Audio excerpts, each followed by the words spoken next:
یہ ہے کہ اگر کوئی شخص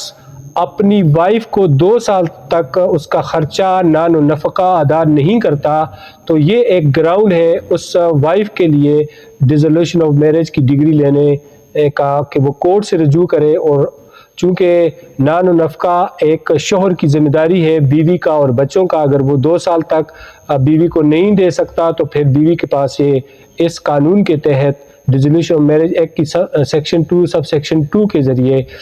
وہ ڈیزولوشن آف میرج کی ڈگری حاصل کر سکتی ہے.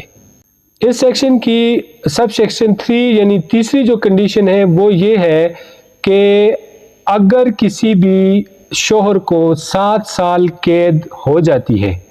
تو پھر اس پوائنٹ پر اس کی وائف عدالت سے رجوع کر کر اس سے خلاصی حاصل کر سکتی ہے، کیونکہ جب وہ جیل چلا جائے گا تو نان و نفقہ کا مسئلہ ہوتا ہے، عورت کے لیے سوسائٹی میں اور بہت سارے پرابلم پیدا ہو